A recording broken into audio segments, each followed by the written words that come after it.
کہ آخرت کے بعد کی جو زندگی ہے کہ جس میں اللہ کا انعام بھی ہے اور اللہ کا عذاب بھی، اس پر یقین رکھتے ہیں. اور ایک مومن کی اہم ذمہ داری یہ ہوتی ہے کہ وہ دنیا میں رہتے ہوئے آخرت کی تیاری کرے. اور اللہ کے رسول نے فرمایا القیس من دان نفسہ وعمل لما بعد الموت والعاجز من اتبع نفسہ وتمنى علی اللہ.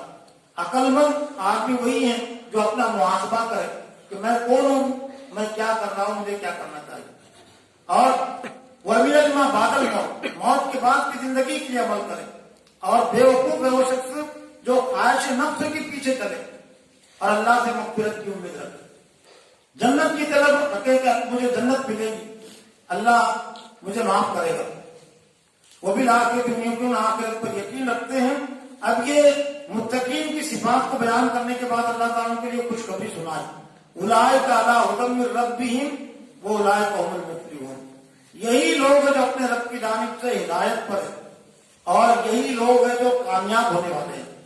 دو ہی ہماری اہم ضرورتیں، ایک تو اللہ کی طرف سے ہم کو یہ ضمانت مل جائے، گارنٹی مل جائے کہ ہم ہدایت یافتہ ہے، سیدھے راستے پر ہیں. اور دوسرے یہ کہ ہم کو کامیابی کی ضمانت مل جائے. اور اللہ تعالیٰ نے یہ دونوں ہی چیزیں ہم کو عطا کی.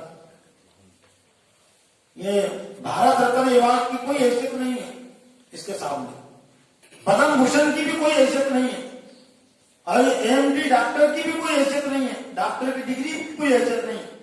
اس لیے جنت دوزخ کو فیصلہ اس کی بنیاد پر ہونے والا نہیں ہے. لیکن دوزخ سے بچنے کی ضمانت مل گئی. کسی کو اگر بھارت رتن کا ایوارڈ اگر مل گیا تو جنت سے بچنے کی ضمانت تو نہیں ملی نا. مسلمان ہو تو زیادہ تر غیر مسلموں کو ملا، لیکن مسلمان کو ملا تو جنت کی ضمانت تو نہیں ہو. نہ وہ سمجھتا ہے کہ جنت کی ضمانت ہے، لیکن لوگ اس کے لیے زندگی وقف کر دیتے ہیں اور اس کے اعزاز کے لیے ترستے ہیں کہ مجھ کو بھارت رتن کا ایوارڈ مل جائے، مجھے اور بھی پدم بھوشن مل جائے، IAS IPS کی ڈگری مجھے مل جائے. لیکن سب سے اعلیٰ ڈگری، سب سے بڑی ڈگری جو اللہ تعالیٰ نے دی وہ ان صفات کی بنیاد پر اولئک علی ھدی من ربہم. یہی لوگ جو اپنے رب کی جانب سے ہدایت پر ہیں اور یہی لوگ جو کامیاب ہونے والے ہیں.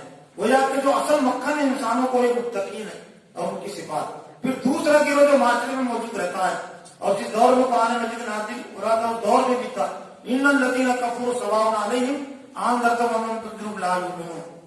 گویا کہ بتلا دیا گیا کہ جہاں پر ایمان رہے گا کفر بھی رہے گا، جہاں پر متقین ہوں گے وہاں پر کافر بھی ہوں گے. جن لوگوں نے کفر کیا، کفر کا فتویٰ کب لگتا ہے اللہ کی طرف سے؟ جنہوں نے اللہ کی آیات کا انکار کیا، نبی صلی اللہ علیہ وسلم کی نبوت کا انکار کیا تو ان پر کفر کا فتویٰ اللہ کی طرف سے لگا. جبکہ جن پر سب سے پہلے کفر کا فتویٰ لگا اور جن لوگوں کو کافر قرار دیا گیا وہ اللہ کو خالق مانتے تھے، وہ اللہ کو آسمان زمین کا بھی خالق مانتے تھے، بارش کا برسانے والا مانتے تھے. مشرکین مکہ کی طرف اشارہ ہے نا سب سے پہلے. لیکن اس کے باوجود وہ کافر ٹھہرے. کیوں؟ انہوں نے اللہ کی آیات کا انکار کیا، محمد صلی اللہ علیہ وسلم کی نبوت کا انکار کیا اور مسلسل انکار کیا. تو ایسے کافروں کے مطابق آ گیا کہ جن لوگوں نے کفر کیا، نافرمانی کی، سواء علیہم برابر ہے ان کے حق میں انذرتہم آپ کا ڈرانا، آپ انہیں ڈرائے، ام لم تنذرہم یا انہیں نہ ڈرائے، لا یؤمنون وہ ایمان لانے والے نہیں. یہ ابو جہل، ابو لہب اور جتنے مشرکین مکہ تھے جو کفر پر اڑے ہوئے تھے تو ان کے مطابق بات کہی. ورنہ جو عام کافر تھے تو ان کے سامنے بات پہنچتی تھی وہ قبول بھی کر لیتے تھے. اور اس میں جو اہم نقطہ اہم بات ہے کہ یہ نہیں کہا گیا کہ آپ کے لیے برابر ہے ان کا ڈرانا نہیں ڈرانا، ان کے لیے برابر ہے. یعنی وجہ کہ اگر کوئی دائی، کوئی مسلمان ایسے شخص کو دعوت دے گا جس پر گمراہی کی مہر لگ چکی ہے، کفر اور شرک کی مہر لگ چکی ہے اور وہ ایمان قبول نہیں کرے گا تو بھی اجر ثواب سے خالی نہیں. اس کو دعوت کا اجر ثواب ملے گا، اس کو اپنی محنت کا اجر ثواب ملے گا. اس لیے بات کہی ان کے حق میں برابر ہے، آپ کے لیے برابر نہیں ہے. آپ کو تو اجر ثواب ملے گا، نیکیاں ملیں گی. ان لوگوں کو آپ ڈرائیں گے جو ایمان قبول کرنے والے نہیں ہیں. ختم اللہ، کیوں ایمان نہیں لائیں گے؟ ختم اللہ علی قلوبہم، اللہ نے ان کے دلوں پر مہر لگا دی. کیوں مہر لگا دی؟ اللہ ظالم نہیں ان کے حق میں، انہوں نے مسلسل نافرمانی کی، انہوں نے مسلسل انکار کیا اور سالوں سال انہوں نے انکار کیا.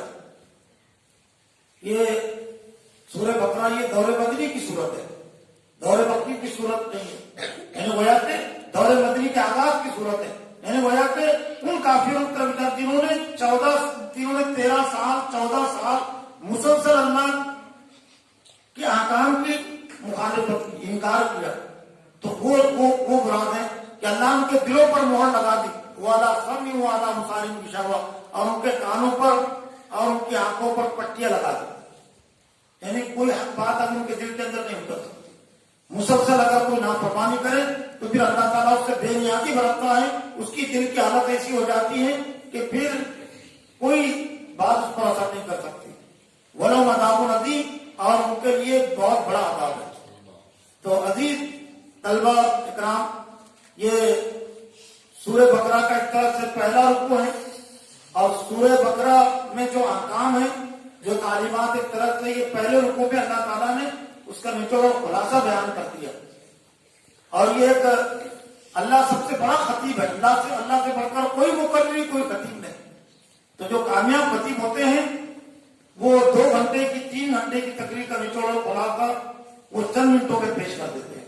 تو ایک طرح سے اللہ تعالیٰ نے 2.5 پاروں میں، جو سورہ بقرہ تقریباً 2.5 پاروں پر مشتمل ہے، تو 2.5 پارے میں جو احکام اللہ نے بیان کیے، تو ابتدائی کتاب کے طور پر